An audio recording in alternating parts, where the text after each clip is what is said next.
तुमच्यावर बरेचदा असा पण आरोप होतो की तुम्ही फार आक्रमक आहात. कसं वागा तुमच्या आरोप मी लय गप राहिलो तर लोकांना काय आमचा खासदार आहे गप मुख गिळल्यासारखं काय मग गप बसतो तोंडातून शब्द येत नाही बाहेरकडे. आम्ही लय बोललो का अरे हे लयच आक्रमक हत्ती चालता यार कुत्ते भोगते तसं आपलं काम करीत चालायचं कर्म करीत चालायचं. त्यामुळं हे टीका टिप्पणी करणारे लोक आहे ना कर्तव्य शून्य असतात. मध्यंतरी तुमचा एक गजा महाराणी सोबतचा फोटो जेव्हा व्हायरल झाला तेव्हा पण तुमच्यावर खूप टीका झाली. तुमचे पण गुंडांसोबत संबंध वगैरे आहेत किंवा राजकारणामध्ये गुंडांशिवाय तेव्हा तर तुमच्या मागे खूप लोक लागली होती. लोकांना काय एखादा आमचा गुंडा बरोबर फोटो आला का तेच लावून धरायचं. अरे तू तुपलं बघ ना आतापर्यंत जे लोक सांगतात जो ब्लॅक बॉक्स आहे तो जळतच नाही ना. लोकांचं म्हणणं कितीतरी उष्णतेने सुद्धा तो जळत नाही. तो ब्लॅक बॉक्स कसा जळाला नेमका तो कुठेतरी माग शेपटात असतो. तो ब्लॅक बॉक्स कसा जळाला. सह्याद्री सारखी छाती असणारा माणूस आदरणीय पवार साहेबांना सुद्धा धक्का सहन नाही झालेला. या गोष्टी काही लपून राहिल्या नाही ना. या सुद्धा गोष्टी आपल्याला दिसल्या. साहेब इमोशनल होणं साहेबांच्या डोळ्यातून पाणी येतं. नंतर साहेबांना लगेच हॉस्पिटलाइज झाले साहेब. त्यामुळं पवार साहेबांबरोबर नाही ह्या कुठंतरी मनात वेदना होत्या. पण पवार साहेबांनी माझ्याकडून लोकसभेचा शब्द घेतला होता. साहेबांबरोबर पण आपल्याला जो शब्द पण खरा ठरवायचा हे पण ठरलेलं होतं. त्यामुळे दादांबरोबर गेलो नंतर साहेबांबरोबर म्हणजे पवार परिवार बरोबर. म्हणजे शरद पवारांनी तुम्हाला सांगितलं होतं की लोकसभा लढायची आधीच. मग यांना गाडी दिली म्हणजे फुकटच दिली का. अरे तुला दिली ना तुला जर काय कोणी दिली तुम्हाला गाडी. कार्यकर्त्यांनी दिली. अरे आमचे कार्यकर्ते सगळे देतात. काय सांग सगळं हे निलेश लंकेने प्रेम कमावलं. आता मी मध्ये असंच कुठंतरी बाहेर दिलं की खाली मग गाडी दिली का फुकट दिली का गाड्या दिली का. तुझं काय अंग दुखाते. आता मी अजून बोलू शकतो मीडिया समोर पण ते अशोभनीय नको बोलायला. मोहिमेला आम्ही गेस्ट हाऊसला थांबत नाही हॉटेलवर थांबत नाही. आम्ही गडावर गडाच्या पायथ्याला मारुती मंदिरात कुठंतरी घोंगडी बिंगडी टाकून झोपतो. कारण निलेश लंकेतला कार्यकर्ता जिवंत आहे ना. लोकांना असं वाटलं बाई अरे आपलाच आहे तर आम्ही जातो ना एखाद्या कार्यक्रमात. नमस्कार, मी अमोल किन्होळकर. या खास पॉडकास्टमध्ये आपल्या सगळ्यांचं स्वागत. आज आपल्या पॉडकास्टमध्ये एक अशी व्यक्ती आलेली आहे जे खरं तर दिल्लीमध्ये महाराष्ट्राचा डंका वाजवत आहेत. पण आपल्यामध्ये जेव्हा येतात सर्वसामान्यांमध्ये जेव्हा येतात ते अगदी सर्वसामान्यांसारखे दिसतात. जी एक टिपिकल नेत्याची जी इमेज आहे आपल्याकडची की मोठमोठ्या गाड्यांमधून फिरणारे पांढरे शुभ्र कपडे घालणारे तसं काही नाहीये. सर्वसामान्य लोकांमध्ये मिसळणारा नेता, सर्वसामान्यांसोबत फिरणारा नेता, त्यांची दुःख जाणून घेणारा आणि ग्राउंडवरती जाऊन काम करणारा नेता म्हणून या नेत्याची ओळख आहे. मला वाटतं महाराष्ट्रातल्या घराघरामध्ये हा नेता कोविडच्या काळामध्ये पोहोचला. खासदार निलेश लंके सध्या आपल्यासोबत आहेत. लंके साहेब आपलं स्वागत आहे. कुठून सुरुवात करावी. खरं तर महाराष्ट्रातलं सध्याचं राजकारण बघता सुरुवात करण्यासाठी बरेच विषय आहे पण आपण एका पॉझिटिव्ह नोटवरती करूयात. गड किल्ल्यांचे तुमचे संवर्धनाचा एक मोठी मोहीम आहे त्याविषयी आम्हाला जाणून घ्यायला आवडेल. सगळ्यात महत्वाचं तुम्ही पाहिलं असेल आपण ज्या भूमीत जन्माला आलो महाराष्ट्र ही साधू संतांची भूमी. शाहू फुले आंबेडकरांच्या विचारावर काम करणारे आपले सगळे मंडळी आपण पुरोगामी विचारावर चालणारा हा महाराष्ट्र. या महाराष्ट्रामध्ये छत्रपती शिवरायांसारखे वीर या महाराष्ट्रात जन्माला आले आणि त्या राजांनी अखंड हिंदुस्थानात मी कायम सांगतो अखंड हिंदुस्थानात एकमेव राजा होऊन गेला तो म्हणजे छत्रपती शिवराय. 18 पगड जाती धर्मातील लोकांना बरोबर घेऊन चालणारा राजा, सर्व समाज बांधवांना बरोबर घेऊन चालणारा राजा म्हणून छत्रपती शिवराय. त्या छत्रपती शिवरायांनी मुठभर मावळ्यांना बरोबर घेऊन रायरेश्वरावर शपथ घेतली आणि ती शपथ सत्यात उतरवण्याचं काम केलं. अशा राजांचा इतिहास जतन करण्यासाठी त्या राजांचे विचार जोपर्यंत चंद्र सूर्य आहे तोपर्यंत अबाधित राहिले पाहिजे यासाठी त्यांनी जे ऊर्जा स्रोत उभे केले. त्यांचे ऊर्जा स्रोत म्हणजे काय जे गड किल्ले जे गडकोट त्यांनी जे उभे केले त्या गडकोटांना कुठेतरी दुरावस्था झालेल्या आपल्याला पाहायला मिळत आहे. आपल्या महाराष्ट्रात नव्हे पूर्ण देशामध्ये कुठल्याही राजकीय कार्यक्रमाची सुरुवात, सामाजिक कार्यक्रमाची सुरुवात, शुभ कार्याची सुरुवात छत्रपती शिवरायांचं नाव घेऊन त्या कार्यक्रमाला सुरुवात केली जाते. पण त्या छत्रपती शिवरायांच्या गडकोटाकडे दुर्लक्ष झालेलं आपल्याला पाहायला मिळत आहे. त्यामुळे आम्ही 1 वर्षापूर्वी अशी शपथ घेतली, एक आपला मावळा नावाची एक संघटना काढली. त्या नावातच आपला मावळा, हो, ती एक संघटना स्थापन केली आणि त्या संघटनेच्या माध्यमातून आम्ही 16 मार्च 2025 रोजी छत्रपती शिवरायांचा जन्मोत्सव तिथीनुसार किल्ले शिवनेरी या ठिकाणाहून आम्ही त्या मोहिमेला सुरुवात केली. ती मोहीम म्हणजे काय? त्या मोहिमेच्या आदल्या दिवशी आम्ही त्या गडावर जाणं, सकाळ सकाळ आम्ही कामाला सुरुवात करणं, त्यामध्ये वृक्षारोपण असू, साफसफाई असू, छोट्या मोठ्या प्रमाणात डागडुजी असू, ज्या ठिकाणी लाईटचा कुठला स्रोत नाही तिथं सौर लॅम्प लावणे, डस्टबिन ठेवणे, कारण प्लास्टिकचं सध्या अतिशय घाणीचं साम्राज्य आहे. डस्टबिन ठेवणे, काही ठिकाणी लोक पर्यटक काही लोक गडावर जात असताना थकल्यानंतर त्यांना बसायला बेंचेस ठेवणे, हे सर्व काम आम्ही एक दिवसभर करत असतो. संध्याकाळी खाली आल्यानंतर परत आम्ही जेवण करून घरी निघत असतो. अशा या मोहिमेला सुरुवात केली. या मोहिमेला कुठलाही खंड न पडता 13 किल्ले घेतले आम्ही आतापर्यंत. त्यामध्ये छत्रपती शिवरायांचा जन्मोत्सवचं औचित्य साधून किल्ले शिवनेरी, दुसरा गड घेतला आम्ही बलिदान मास धर्मवीर गड, ज्या छत्रपती संभाजी महाराजांनी आपल्या धर्मासाठी बलिदान दिलं, त्या धर्मवीर गडावर गेलो आम्ही. तिसऱ्या वेळेस आम्ही ज्या ठिकाणी आपल्या बरोबरच्या सवंगडीला बरोबर घेऊन रायरेश्वरावर स्वराज्याची शपथ घेतली, ते सत्यात आणली, त्या रायरेश्वरावर गेलो. नंतर आम्ही रामशेजला गेलो, तिकोना किल्ल्यावर गेलो, साल्हेरला गेलो, सिंहगडावर गेलो, प्रतापगडावर गेलो, भुदरगडला गेलो, सिंधुदुर्गला गेलो, त्या ठिकाणी लोहगडला गेलो, असे विश्रामगडावर गेलो. असे सगळे 13 किल्ले आतापर्यंत झालेले आहेत. प्रत्येक किल्ल्यावर जाऊन आम्ही एक निर्णय घेतलेला आहे, खुनगाड बांधलेली, महिन्यातला 1 दिवस आपल्या राजांसाठी, महिन्यातला दिवस आपल्या छत्रपती शिवरायांसाठी द्यायचा आणि त्या गड किल्ल्यावर मावळा म्हणून काम करायचं. तुम्ही कोण हे काय विसरून जायचं. आम्ही आदल्या दिवशी मुक्कामी जातो. आम्ही कुठं गेस्ट हाऊसला मुक्कामी करत नाही, कुठं हॉटेलवर करत नाही. आम्ही पायथ्याला मंदिरात झोपतो, सभामंडपात झोपतो आम्ही, कारण आपण मावळा म्हणून गेलेलो आहे आणि आम्ही स्वतः त्या ठिकाणी प्रामाणिकपणे काम करतो. हे सगळं या 13 मोहिमे आजपर्यंत यशस्वीरित्या पार पडलेल्या आहे. पुन्हा एकदा दुसऱ्या प्रश्नाकडे येतो. तुमच्या राजकीय जीवनाची सुरुवात म्हणजे सरपंच ते खासदार हा जो तुमचा प्रवास आहे, हा महाराष्ट्रातल्या तमाम सर्वसामान्य जे कार्यकर्ते आहे यांच्यासाठी प्रेरणादायी आहे की सरपंचापासून माणूस खासदार होऊ शकतो. पण आता खरंच मला सांगा, राजकारण सर्वसामान्य कार्यकर्त्यांचं राहिलंय का?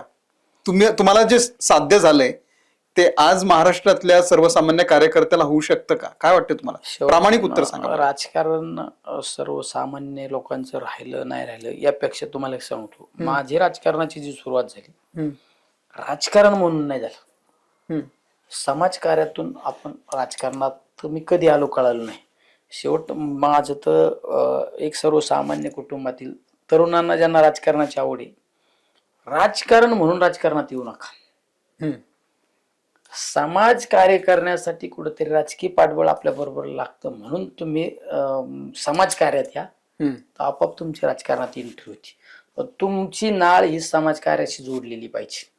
मी कधी राजकारण म्हणून कधी काम केलं नाही. मी आज पण राजकारण म्हणून काय करीत, तुम्ही माझ्या ऍक्टिव्हिटीज पाहत असा आमच्या प्रतिष्ठानच्या माध्यमातून म्हणा, आम्ही सामाजिक कामाला जास्त महत्व देतो, सामाजिक कामातून राजकारण. पण तुम्हाला जर स्पेसिफिक राजकारण म्हणून जर यायचं असेल तर ते चुकीचं आहे. आणि तुम्ही सामाजिक काम करत जर पुढे आले ना, तर जनता तुमच्या बरोबर आपोआप तुमच्या पाठीशी उभा राहते. मी तर कायम सांगतो, तुमचं कर्म चांगलं पाहिजे, तुमचं कर्म चांगलं पाहिजे, तुमचं कार्य चांगलं पाहिजे, लोक आपोआप तुम्हाला डोक्यावर घेतल्याशिवाय राहत नाही. त्यामुळे मी सर्वसामान्य कुटुंबातला आहे, मी गरीब कुटुंबातला, मी कसा पुढे येऊ अजिबात नाही. तुम्ही इच्छाशक्ती पाहिजे, तुमच्याकडं प्रबळ इच्छाशक्ती पाहिजे. नाही मी हे करणारच, आणि त्यासाठी तुम्ही छत्रपती शिवरायांचं अनुकरण केलं पाहिजे. छत्रपती शिवरायांच्या विचाराचा त्या ठिकाणी आपण जागर केला पाहिजे.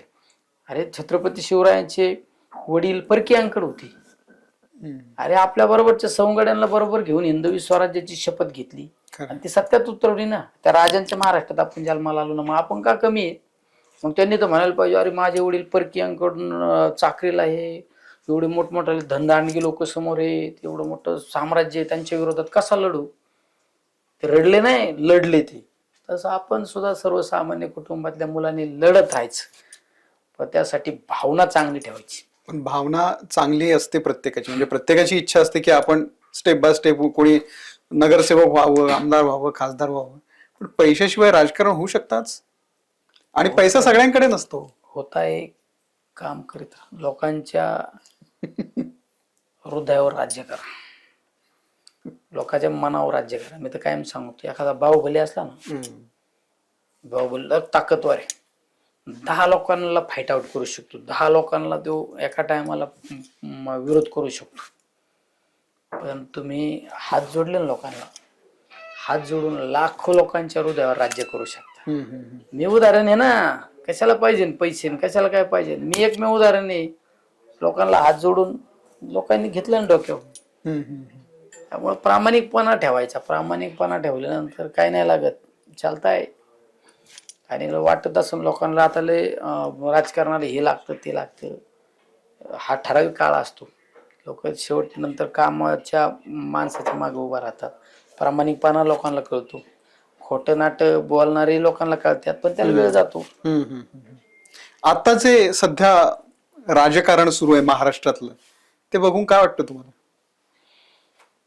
शेवट महाराष्ट्राचं राजकारण पाहून काय वाटतं यापेक्षा आहे ना, कधी पण काम करणाऱ्या माणसाने ना चांगली गोष्ट घ्यायची आणि त्या गोष्टीचं आपण अनुकरण करून पुढे जाण्याचा प्रयत्न करायचा. बऱ्याच वेळा काय होतं, आपण 10 गोष्टी असतात, 10 गोष्टीमध्ये ना 4 गोष्टी वाईट असतात ना, त्या गोष्टी फोकस करतो, त्या गोष्टी चर्चा करीत राहतो. ज्या 6 गोष्टी सकारात्मक घडलेल्या आहे ना, त्याच्यावर स्टडी करायचं.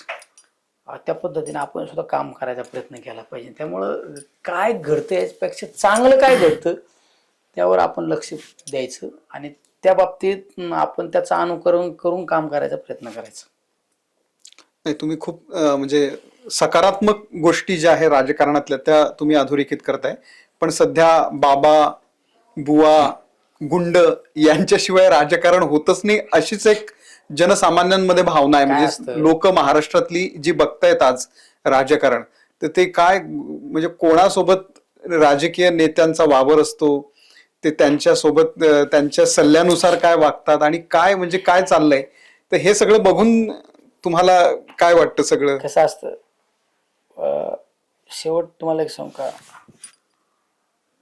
महाराष्ट्र नवी देशच ही आपली भूमी, साधू संतांची भूमी. या साधू संतांच्या भूमीमध्ये शक्ती भक्तीचं नातं होतं. ते म्हणजे छत्रपती शिवराय, योद्धे, राजे आणि तुकोबा, हे एक अटूट नातं होतं.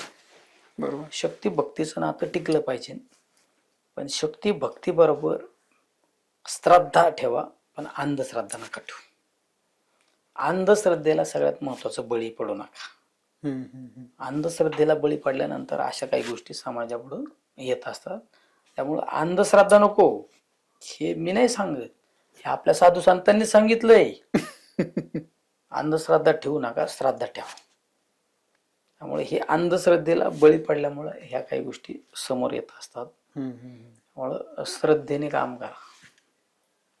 तुमच्यावर बरेचदा असा पण आरोप होतो की तुम्ही फार आक्रमक आहात. मला तर काय म्हणजे आता बोलून तरी काय वाटलं नाही 10-15 मिनिटांमध्ये, पण तुम्ही पण असे थोडेसे आक्रमक आहात वगैरे असा बरेचदा आरोप होतो.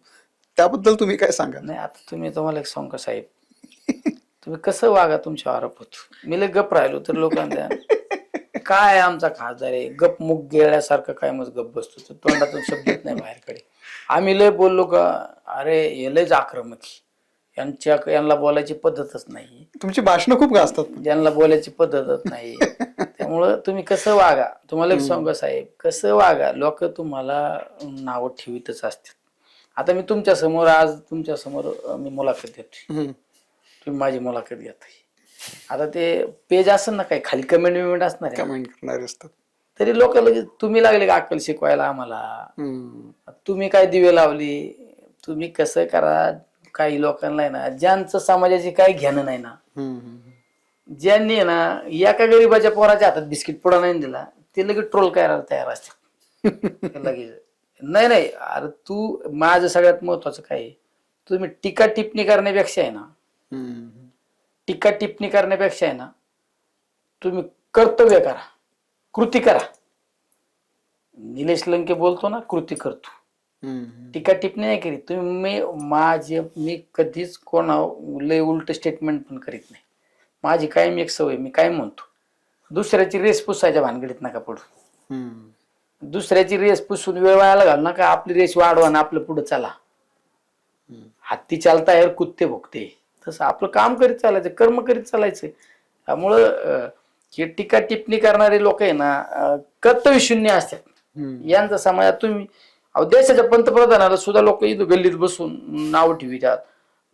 काय केलं मोदीने, काय केलं, देशाचा पंतप्रधान, जरा भान ठेवा ना आपली पात्रता. आपलं संध्याकाळी घरी गेलं आपलं वांद आहे संध्याकाळचं, पण आपण देशाच्या प्रधानमंत्र्याला नाव ठेवतो. इथं एखादा माणूस इथं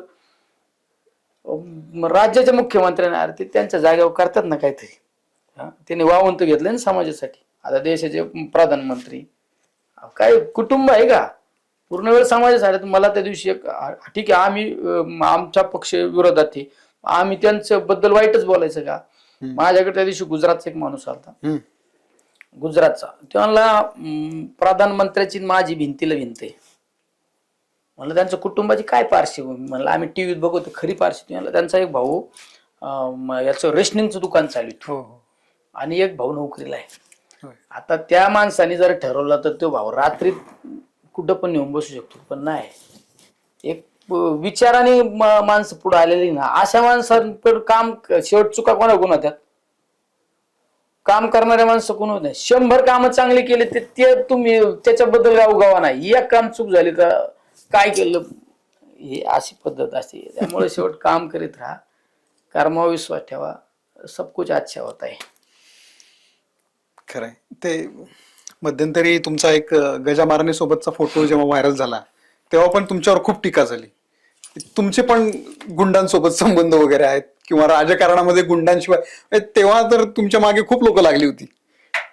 शेवट तुम्हाला एक सांगू का, समाजात काम करणारा माणूस आहे ना, आता मी इथं येता येता मला 7-8 जण भेटले मगाशी, आम्ही थांबलो, येताना 7-8 जण भेटले, थांबले, 2-4 जण माझ्याबरोबर फोटो काढून गेले. आता त्या कपाळावर आले का ह्यो काय आहे, ह्यो गुंड आहे काय, ह्यो साधू संत आहे काय, ह्यो लय संन्यासी आहे काय, माहिती का आपल्याला. त्यामुळं हे चालूच असतं ना सामाजिक जीवनामध्ये जगत असताना, कोण कुठल्या वळणावर कोण कसा माणूस भेटेन, पुढल्या वळणावर कोण भेटेन आपल्याला काय माहिती का. आम्ही असं तर हे नाही ठेवलं, आता आम्हाला स्कॅनर ठेवावं लागेल, मग प्रत्येक पुढाऱ्याला स्कॅनर ठेवावं लागेल, माणूस आला का स्कॅनर लावायचं त्याला, ह्यो कसा आहे प्रोफाईल त्याचं, असंच ते चालू असतं. त्याच्यामुळे त्याला लय गोष्टी लय मनावर नाही घ्यायचं. लोकांना काय एखादा आमचा गुंडा बरोबर फोटो आला का तेच लावून धरायचं, अरे तू तुपलं बघ ना. अजित दादा जाणं निलेश लंकेंसाठी किती मोठा लॉस होता. दादा जाण्यामुळे निलेश लंके साठी किती नुकसान आहे यापेक्षा मी हे सांगतो, दादा गेल्यामुळं पवार परिवाराचं नुकसान नाही झालं, या पूर्ण राज्याचं नुकसान झालेलं आहे. एवढा काम करणारा माणूस, झपाट्याचा माणूस आणि समाजासाठी झपाटलेला माणूस होता. शब्द दिला, शब्दाला पक्का असणारा माणूस. म्हणजे तो दिवस आहे ना, माझ्यासाठी नाही, राज्यासाठी नाही, देशासाठी काळा दिवस होता. दादांचं जाणं हे म्हणजे न पटणार आहे. म्हणजे माझा तर आज पण विश्वास बसत नाही, म्हणजे पटत नाही दादा गेलेले. म्हणजे ती घटना इतकी दुर्दैवी घटना घडली. म्हणजे माझं तर म्हणणं आहे, परमेश्वराने ही तो दिवस जे उजाडला ना, तो वाईट दिवस होता. इतकं दादांचं जाणं हे वाईट होतं. रोहित पवार जे म्हणतायत हा घातपातच आहे, तुम्हाला काय वाटतंय. शेवट आता ह्या बाबतीत रोहित पवारांनी बऱ्याच गोष्टीचा अभ्यास केलेला आहे. त्याच्यामुळे त्यांनी सगळ्या टेक्निकल गोष्टीचा अभ्यास केल्यामुळं आता मी त्या गोष्टीवर बोलणं योग्य नाही. आता हे सगळं फक्त माझं एक म्हणणं आहे, माझं प्रामाणिक म्हणणं आहे. दादांची घटना जी घडली ना, ती वाईट घडली, दुर्दैवी घटना घडली, पण त्याची सत्यता पण समोर आली पाहिजे. सत्यता पण ठीक आहे, लोक शंका कुशंका काढतात ना, तो सत्यता पुढे आली पाहिजे. मला हे कळतं, मला काय टेक्निकल गोष्टी माहित नाही, मला हे कळतं जो ब्लॅक आतापर्यंत जे लोक सांगतात जो ब्लॅक बॉक्स आहे तो जळतच नाही ना. लोकांचं म्हणणं कितीतरी उष्णतेने सुद्धा तो जळत नाही. तो ब्लॅक बॉक्स कसा जळाला, नेमका तो कुठेतरी माग शेपटात असतो, तो ब्लॅक बॉक्स कसा जळाला, या गोष्टीवर माझ्यासारखा सर्वसामान्य कार्यकर्ता सुद्धा म्हणतो की हे कुठंतरी ह्याचा आउटपुट निघलं पाहिजे. ठीक आहे, आज दादा आपल्यात जरी नाही, पण नेमकं ह्या जनतेसमोर आलं पाहिजे की नेमके काय प्रकार आहे हा. त्यामुळे रोहित पवारांनी जे मांडणी केली हे मुद्दे सुद्धा टेक्निकल पद्धतीने, टेक्निकल गोष्टीचा त्या माणसाने मांडलं का, आज तुमच्या समोर मांडलं का, पूर्णपणे अभ्यास करून या सगळ्या गोष्टी करून मांडणी केलेली. त्यामुळं जी घटना आहे, जी सत्यता समोर आली पाहिजे, हे माझं म्हणणं नाही, महाराष्ट्रातील तमाम लोकांचं म्हणणं आहे. दादा गेल्यानंतर ज्या 2-3 दिवसांमध्ये जे राजकारण झालं, विलिनीकरणाची फार चर्चा झाली. शशिकांत शिंदेनी पण दावा केला होता की बऱ्याच बैठका झाल्या होत्या आणि एक तारीख पण ठरली होती की या दिवशी दोन्ही पवार एकत्र येणार, घोषणा करणार, विलिनीकरण होणार. त्या सगळ्या बैठकांपैकी एक बैठक मला वाटतं काहीतरी जयंत पाटलांच्या घरी सुद्धा झाली होती, बऱ्याच ठिकाणी झालेल्या. तुम्ही त्या चर्चेत कुठे होतात का? तुमच्याकडे काय माहिती? सगळं आउटपुट मिळालं होतं. कसं असतं, चर्चा काय झाली, चर्चा काय नाही झाली, यापेक्षा समाजासमोर आलेलं एक चित्र मी सांगतो तुम्हाला. पुणे महानगरपालिकेची निवडणूक, हो, दोन्ही एकत्र आले. त्या महानगरपालिकेमध्ये सगळे एकत्र बसून समज तुम्हाला उमेदवारी द्यायचा निर्णय घेतला. मग त्या उमेदवारावर ठरवलं, उमेदवाराला डिपेंड केलं की तुला कुठलं चिन्ह पाहिजे, तुला तुतारी घ्यायचं का घड्याळ घ्यायचं, चॉईस दिला लोकांना. बरोबर. बहुतांश ठिकाणी पुणे महानगरपालिका जवळून पाहिल्या, पण जिल्हा परिषद पंचायत समितीच्या निवडणुका अशोक बापू पवार विधानसभेला तुतारी चिन्हावर लढले. त्यांच्या त्या भाबींनी घड्याळ चिन्ह घेतलं, चॉईस घेतलं, तुम्हाला कुठलं चिन्ह पाहिजे घड्याळ घेतलं. आता सांगली, सातारा त्या भागामध्ये मी, शशिकांत शिंदे साहेब आम्ही एकत्र प्रचाराला फिरलो, पण आम्ही ज्या उमेदवाराच्या प्रचाराला फिरलो ते उमेदवार घड्याळाचे चिन्ह उमेदवार होते. म्हणजे याचा अर्थ हे सगळं ठरलेलं होतं ना. बरोबर. ठरलेलं नसतं असं कसं, समज जो माणूस पवार साहेबांच्या बरोबर आहे त्या माणसाने घड्याळ घेतलंय, जो माणूस दादांबरोबर आहे त्या माणसाने तुतारी घेतली, तिथल्या लोकांचा चॉईस म्हणून चिन्ह वाटप झालं. आम्ही सगळे प्रचाराला बरोबर होतो ना, महानगरपालिकेला आम्ही बरोबर होतो, दादा बरोबरच्या सभेत आम्ही, दादांच्या व्यासपीठावर आम्ही होतो, दादांच्या गाडीत आम्ही प्रचार केला. जिल्हा परिषद पंचायत समिती दादा गेल्यानंतर आम्ही घड्याळाचे 9 उमेदवार उभा राहिले, त्यांचा प्रचार आम्ही केला या ठिकाणी. त्यामुळे याचा अर्थ या गोष्टी बंद खोलीच्या आत काय मीटिंग झाली काय नाही झाली, पण समाजासमोर त्या गोष्टी आल्या ना. नाही पण म्हणजे 10 ते 15 जानेवारीच्या दरम्यान ह्या सगळ्या गोष्टी प्रचार होत होते, तुम्ही सगळे एकत्र होतात आणि त्याच्या पुढच्या 10-12 दिवसांमध्ये ही घटना होणं कुठेतरी लिंक केलेलं आहे रोहित पवार यांनी, आणि त्यांनी ठामपणे सांगितलेलं आहे की नाही, हा घातपातच आहे, कोणाला तरी हे नको होतं. तुम्हालाही असं वाटतं की काही लोकांनी ठरवून हे सगळं केलेलं आहे? नाही, काय असतं या गोष्टी, कसं असतं, कुठली गोष्ट जर तुम्हाला एखादी महत्वाच्या मुद्द्यावर बोलायची असेल त्या गोष्टीची तुम्हाला सखोल माहिती पाहिजे. जर आपल्याला पूर्णपणे सखोल अशी माहिती नसेल तर त्या गोष्टी न बोललेलं बरं.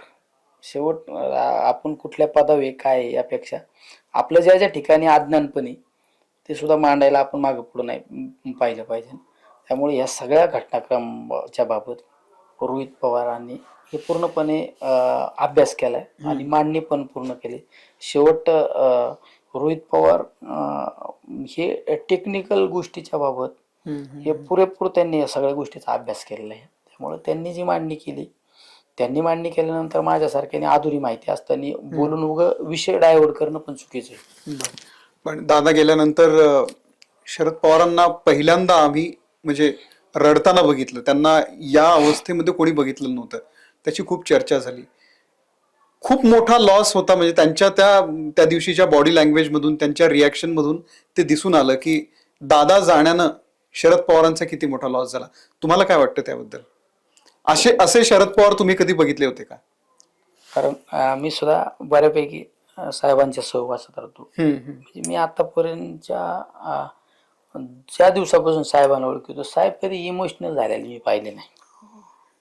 पण त्या दिवशी साहेब इमोशनल झालेले पाहिले. म्हणजे तो धक्का महाराष्ट्राला तर नाही सहन झाला, आमच्यासारख्या कार्यकर्त्यांना पण सहन नाही झाला. पण तो धक्का सह्याद्री सारखी छाती असणारा माणूस आदरणीय पवार साहेबांना सुद्धा तो धक्का सहन नाही झालेला. ह्या गोष्टी काही लपून राहिल्या नाही ना, या सुद्धा गोष्टी आपल्याला दिसल्या. साहेब इमोशनल होणं, साहेबांच्या डोळ्यातून पाणी येतं, नंतर साहेबांना लगेच हॉस्पिटलाइज झाले साहेब. हे सगळं आज पण साहेबांची तब्येत ज्या पद्धतीने मधल्या कालखंडात जे फिटनेस होता तो फिटनेस नाही ना आला. म्हणजे मधल्या काळात साहेब 10-15 दिवस हॉस्पिटलमध्ये होते, आता पण चालू आहे. पण आता साहेबांची तब्येत स्टेबल आहे. पण जो फिटनेसपणा होतो, काय असतं माणूस आहे ना, ह्या सगळ्या गोष्टीला काउंटर करून पुढे जातो माणूस. ज्यावेळेस माणसाचं माइंड फिट असतं ना, पण कुठंतरी साहेबांसाठी तो धक्का आहे. कारण किती नाही म्हणलं तर साहेबांच्या पावला पाऊल ठेवून दादा राजकारण केले होते. साहेबांच्या खांद्यावर खेळलेले दादा आहेत ना, शेवट हे त्यांचं एक वेगळं नातं होतं. आमच्यासारखे कार्यकर्ते जर एवढे खचले, एवढे इमोशनल झाले, तर त्यांचं ते एक रक्ताचं नातं होतं. खरंय. जेव्हा राष्ट्रवादी फुटली तेव्हा तुम्ही सुरुवातीला अजितदादांसोबत गेला होता, नंतर लोकसभेच्या तोंडावरती तुम्ही शरद पवारांकडे परत आलात. तर दादांसोबत जाण्याचा निर्णय कसा झाला आणि परत शरद पवारांकडे येण्याचा निर्णय कसा झाला? नाही, मी राष्ट्रवादी पक्ष फुटला, माझं कायम एक वाक्य होतं, मी पवारांबरोबर आहे. काय पवार दोन्ही आहेत? मी पवारांबरोबर आहे. म्हणजे ह्या सगळ्या गोष्टीचा घटनाक्रम सांगतो तुम्हाला थोडक्यात. ज्यावेळेस दादांनी महाविकास आघाडीच्या आधी सकाळी 6 वाजता शपथ घेतली 2019 मध्ये, 2019ला, आणि नंतर परत राजकारणात अनेक बदल घडले. महाविकास आघाडीचं सरकार स्थापन झालं. आदरणीय पवार साहेब, आदरणीय उद्धवसाहेब ठाकरे, बाळासाहेब थोरात साहेब यांच्या नेतृत्वाखाली परत दादा हे सगळे एकत्र आले. राज्याचे मुख्यमंत्री उद्धवसाहेब ठाकरे झाले. हे सगळं परत दादा उपमुख्यमंत्री झाले. दादांच्या राजकारणातला तो डाव, ठीक आहे डाव म्हणा, राजकारणातला तो डिसिजन दादांना मागे यावं लागलं. नंतरच्या कालखंडामध्ये महाविकास आघाडीमध्ये फूट झाली, एकनाथ शिंदे साहेब मुख्यमंत्री झाले. दादांनी परत डिसिजन घेतला. दादांचा डिसिजन त्यावेळेस घेतला आणि तो डिसिजन परत पहिल्यासारखा जर पाऊल चुकीचं पडलं असतं तर दादांच्या राजकारणाला कुठेतरी धक्का पोचला असता. माझ्यासारख्या कार्यकर्त्यांनी काय विचार केला, निलेश लंके राजकारणात राहणं न राहणं हे राज्याच्या राजकारणात एवढा इफेक्टिव्ह गोष्ट नाही.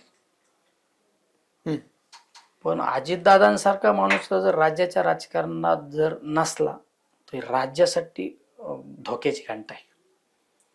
त्यामुळं अशा माणसाचं राजकारण टिकलं पाहिजे. एक वेळेस आपलं राजकारण नसलं, राहिलं नाही तरी चालेल, दादांचं राजकारण राहिलं पाहिजे.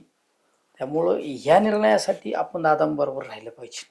शेवट मी राजकारणात 2 गोष्टी, म्हणजे मी पवार परिवाराशी प्रामाणिक राहिलो. माझी एक सवय, नेत्याचं नेतृत्व मानलं त्या नेतृत्वाशी प्रामाणिक राहायचं.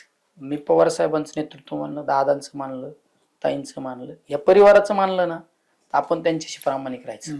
त्यामुळे दादांचं राजकारण टिकणं राज्यासाठी हिताचं होतं. निलेश लंके काय राजकारणात आहे किंवा नाही त्याचा राज्यासाठी काही त्याचं नव्हतं. त्यामुळं मी तेवढं दादांबरोबर राहिलो, दादांच्या बरोबर राहिलो. कारण दादांसारखा माणूस ध्येयवेडा कामाने झपाटलेला माणूस राज्याच्या राजकारणात टिकला पाहिजे. पण दुसऱ्या बाजूला आदरणीय पवार साहेब, मी कायम सांगतो, आपले जन्मदाते आपले आई वडील आपल्यासाठी मार्गदर्शकाची भूमिका बजावतात, आपल्यासाठी सगळी काही भूमिका बजावत असतात. पण मला त्यांच्यानंतर, आई वडिलांनंतर, आई वडील हे आपले सर्वश्रेष्ठ असतात, त्यांच्यानंतर कुणी जे वडीलकीचं प्रेम दिलं असेल ते पवार साहेबांनी दिलं. त्यामुळं पवार साहेबांबरोबर नाही ह्या कुठंतरी मनात वेदना होत्या. पण पवार साहेबांनी माझ्याकडून लोकसभेचा शब्द घेतला होता, साहेबांबरोबर पण आपल्याला तो शब्द पण खरा ठरवायचा हे पण ठरलेलं होतं. त्यामुळे दादांबरोबर गेलो, नंतर साहेबांबरोबर गेलो, म्हणजे पण मी शरद पवार परिवाराबरोबर. म्हणजे शरद पवारांनी तुम्हाला सांगितलं होतं की लोकसभा लढायची आधीच? माझ्याकडून साहेबांनी मला आधीच सांगितलं होतं, तुला लोकसभा लढावं लागेल. म्हणून तुम्ही मी सोडलं? सांगितलं होतं साहेबांना, ठीक आहे. म्हणून अजित पण पवारांना शेवट मी जर साहेबांबरोबर साहेबांचा शब्द जर पाळला नसता, हम्म. तर माझ्या शेवटच्या श्वासाच्या टायमाला सुद्धा माझ्या मनात राहिलं असतं की मी साहेबांना फसवलं. कारण मी कायम सांगतो, मी देव नाही पाहिला, हम्म. पण देवासारखा माणूस पाहिला ते म्हणजे आदरणीय पवारसाहेब. हम्म. पण जेव्हा तुम्ही शरद पवारांकडे गेलात तर अजितदादांना कसं सांगितलं नाही, मी की गेलो नाही कुठं, मी सगळ्यांबरोबर. हा तुम्ही आहात, पण मग दादांना कसं सांगितलं की मी आता त्या पक्षाकडून निवडणूक लढणार आहे? मोठ्या साहेबांना मी शब्द दिलाय हे दादांना पण माहित होत. दादांची काय रिएक्शन होती? दादा, माझं राजकारण क्लिअर टू क्लिअर होतं. हम्म. हम्म. म्हणजे मी दादांबरोबर जरी होतो तर साहेबांच्या डोळ्यात डोळे घालून बोलायचो, कारण साहेबांशी तेवढाच एकनिष्ठ होतो.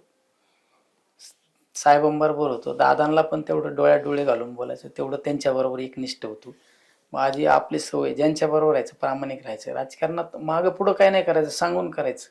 दादांना माहित होतं याने पवार साहेबांना शब्द दिलं, शब्द पाळणारी, आणि साहेबांना पण माहित होतं दादांनी याला ताकद दिली, दादांनी याला विधानसभेत कामासाठी उभा केलं, यांनी डिसिजन घेतला, त्या डिसिजनला आपण विरोध नाही करायचा.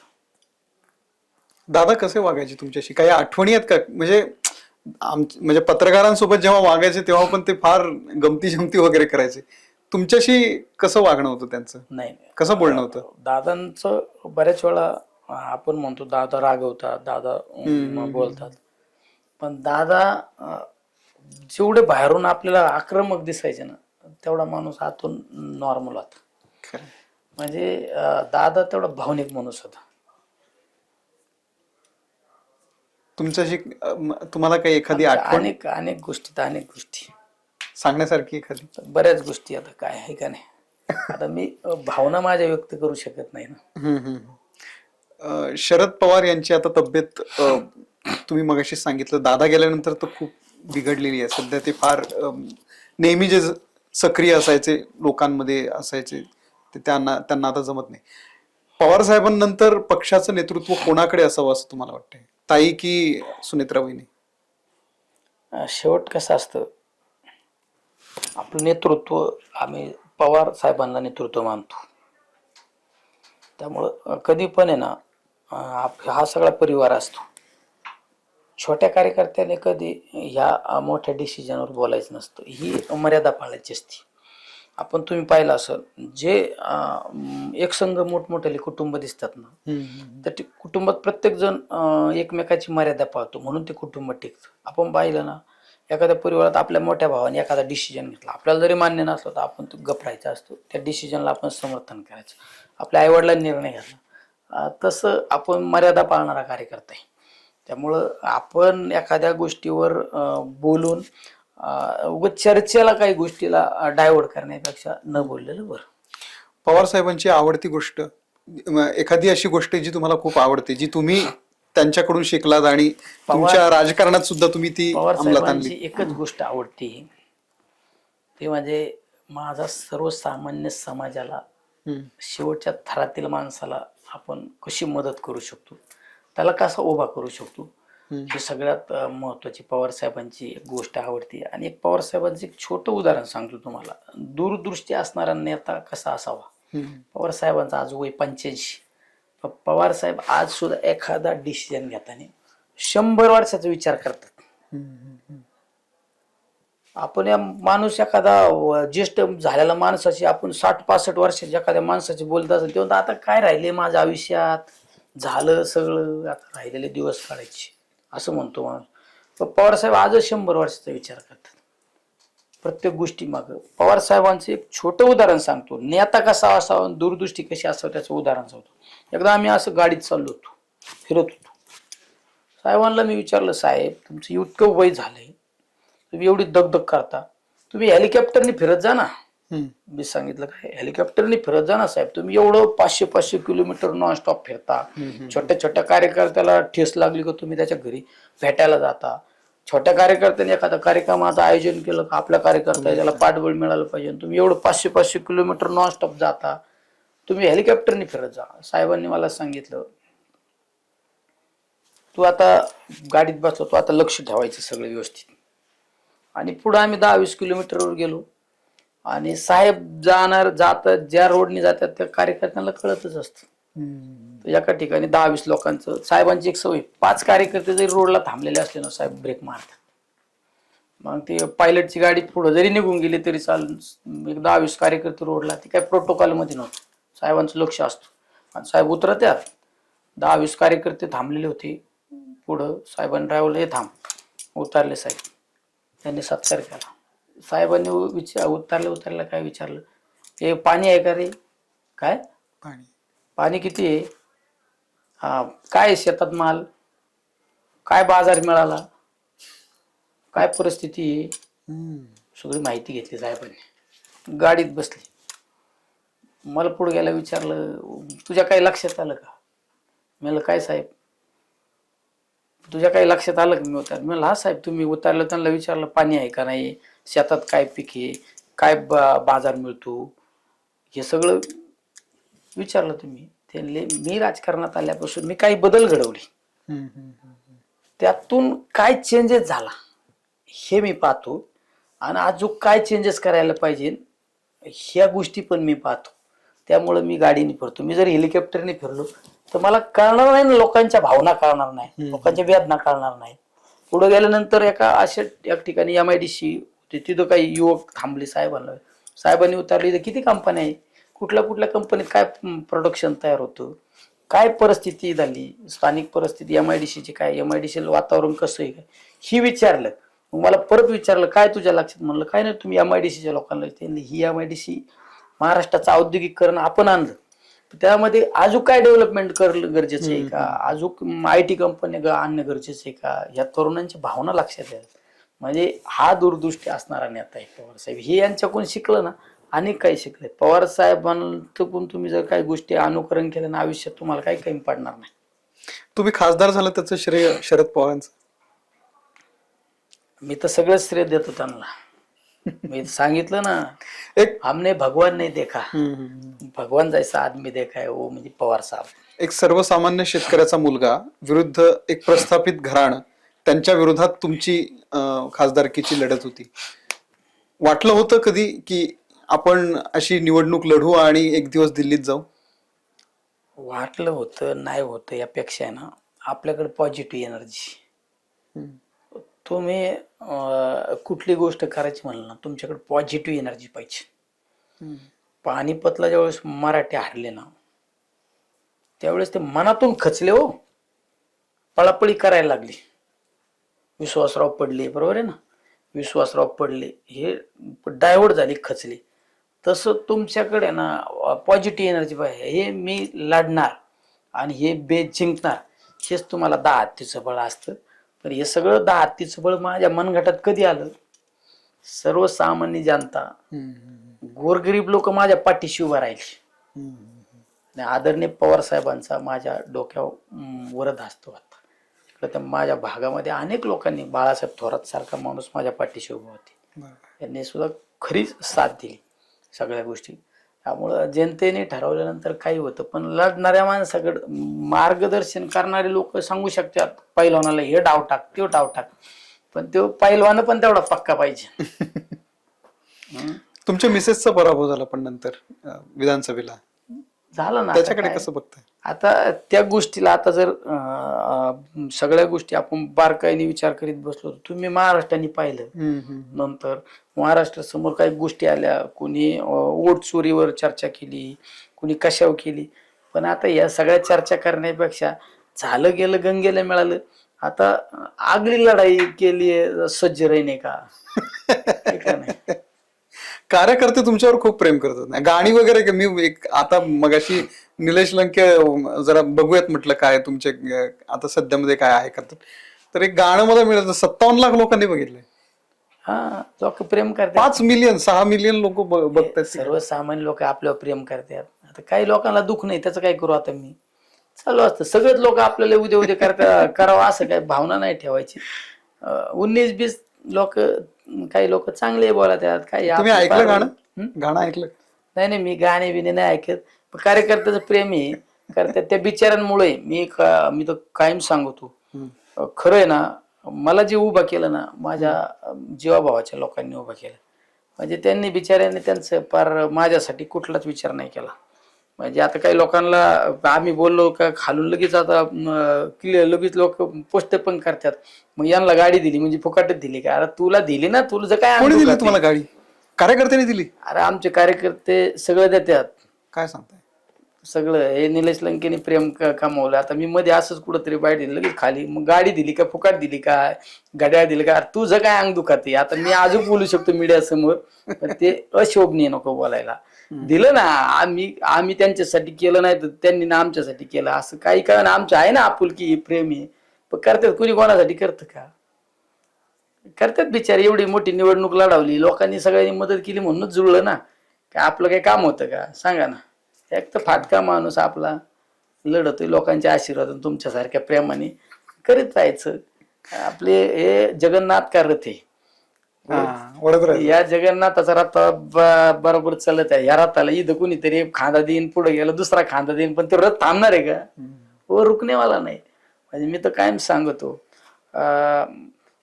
रेस का घोडा कभी रुकता भी नाही, कभी थकता भी नाही. तसं राहायचं कायम.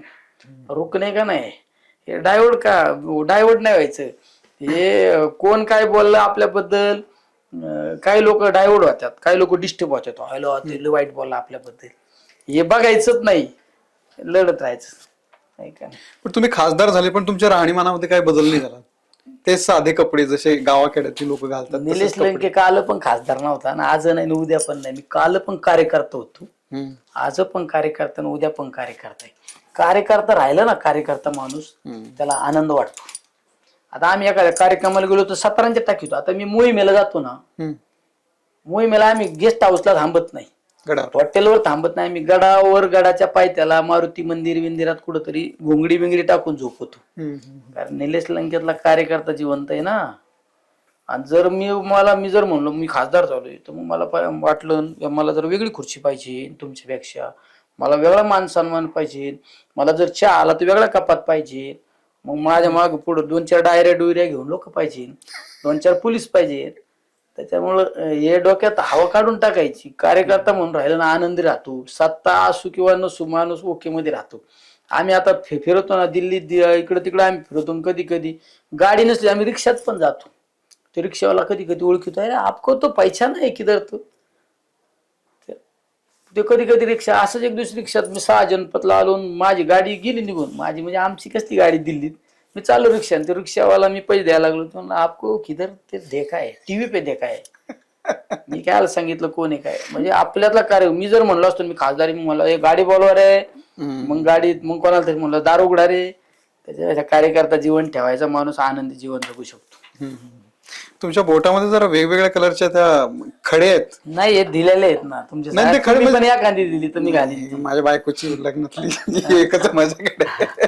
नाही, ते त्यात जो खडा आहे तो तुमचा विश्वास आहे? ते वेगवेगळे खडे विश्वास काय नसतो. तुम्हाला एक सांगू का साहेब, या खड्याने जीवन बदलत नसतं. तुम्ही तुमच्या कर्मावर विश्वास ठेवा. तुम्ही तुमचं कर्म करा, चांगलं कर्म करा, हे परमेश्वर तुम्हाला साथ देतो.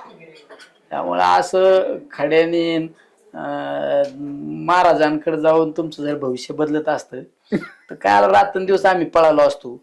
फिरतो आम्ही 20-20 घंटे फिरतो, 500-500, 800-800, 1000 किलोमीटर नॉन स्टॉप फिरतो. मग जर असं बदलत असतं भविष्य ना, मोठ्या माणसाने एक चांगला महाराज पकडून ठेवला असता आणि त्याचं महाराष्ट्रामध्ये. त्यामुळं आपलं कर्म करीत राहायचं. माझं तर आपल्याद्वारे सगळ्यांना विनंती, कर्म करा, कर्मावर विश्वास ठेवा, आणि देव पाहिजे ना माणसात पहा. शेवटचा प्रश्न विचारतो, निलेश लंकेंना राजकारणाच्या व्यतिरिक्त काय करायला आवडतं? म्हणजे काय आवडी निवडी काय तुमच्या? आवडी निवडी काय नाही, आपलं लोकांचे प्रश्न सोडवायचे, गोरगरीब लोकांचे दुःख पुसायचे, जेवढं लोकांना समाधानी करता येईल ना. सर्वसामान्य माझी सगळ्यात महत्वाची आहे ना 2 गोष्टी एकदम आवडीच्या आहेत, त्यामध्ये हेल्थ आणि एज्युकेशन. या 2 गोष्टी काम करायला मला जास्त आवडतं. कारण दोन गोष्टी अशा महत्वाच्या आहे ना, ह्या गोष्टीला जर तर नाही लगेच मदत करावी लागते, लगेच त्याचं जीवन त्याचं जीवन बदललं पाहिजे यासाठी प्रयत्न करावा लागतो. आणि हल्लीच्या मी तर कायम आमच्या राजकीय लोकांना सांगतो, तुम्हाला अजून 5 वर्षांनी ना सगळ्यात जास्त जे फाईट आउट करावं लागणार आहे ना ते आरोग्यासाठी, हेल्थसाठी. आज इतके लोक आजारग्रस्त झालेले आहे. अरे पहिलं गावात 4-2 लोकांना, लईच मोठ्या लोकांना 4-2 लोकांना शुगर असायची, बीपी असायची. गावात एखाद्या माणसाला कॅन्सर झाला तर अख्खं गाव आळ करायचं, अमुक अमुकला कॅन्सर झाला, रे कॅन्सर झाला, अमुक अमुकची किडनी खराब झाली, गाव आळ करायचं. पण आज घरात आजार निर्माण झाले. त्यामुळे आरोग्यासाठी काम केलं पाहिजे हे सगळ्यात महत्वाचं आहे. त्यामुळे मी कायम आरोग्याचे कॅम्प घेतो. नेत्र तपासणी असो, मोतीबिंद असो, ब्रेस्ट कॅन्सर असो, महाआरोग्य शिबिर कायम घेतो. कारण याच्यातून लवकर डिटेक्ट झाले तर त्याचा जीव वाचणार आहे. नुसता जीव एकाचा वाचणार नाही, ते कुटुंब वाचणार आहे. त्या कुटुंबातला भाऊ वाचणारे, वडील वाचणारे, आई वाचणारी, बहीण वाचणारी.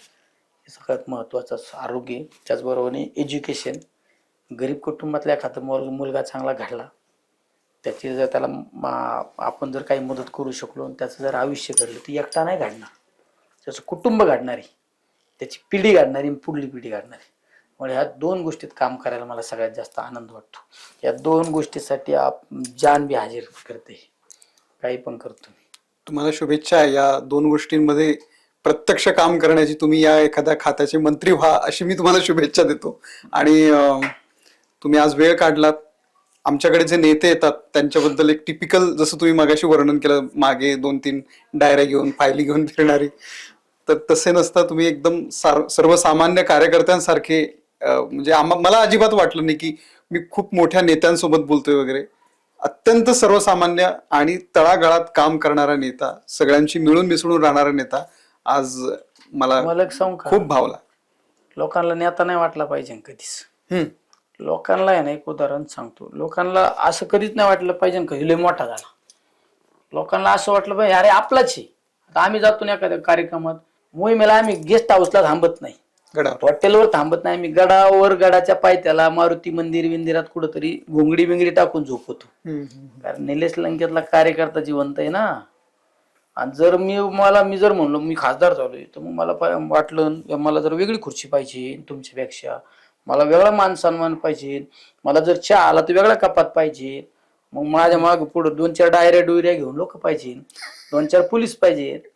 त्याच्यामुळं हे डोक्यात हवा काढून टाकायची. कार्यकर्ता म्हणून राहिला ना आनंदी राहतो, सत्ता असू किंवा नसू, माणूस ओके मध्ये राहतो, हाचा राखून राहतात. लोकांचे दुःख काढायचे म्हणलं ना असंच राहावं लागत. आणि असेच राहा, असेच साधे बनून राहा. सर्वसामान्य लोकांची सेवा करण्याची तुम्हाला अशीच संधी मिळत राहू, या आमच्या शुभेच्छा आहे. खूप खूप धन्यवाद आज या खास पॉडकास्ट मध्ये आल्याबद्दल. जय शिवराय. उलट आपल्या माध्यमातून आम्हाला आमचे काही तोडके मोडके विचार मांडायची संधी मिळाली. आम्ही पण भाग्यवान आहेत. आम्हाला कोणी इथं बसून देतो, तुमच्यासारख्यांमुळे इथं बसायची संधी मिळाली. गोरगरीब लोक माझ्या पाठीशी राहिले म्हणून आम्ही थोडं आलो वर, म्हणून तुम्ही इथं बसवला आम्हाला. असेच आमच्यावर प्रेम राहू द्या. थँक्यू, धन्यवाद.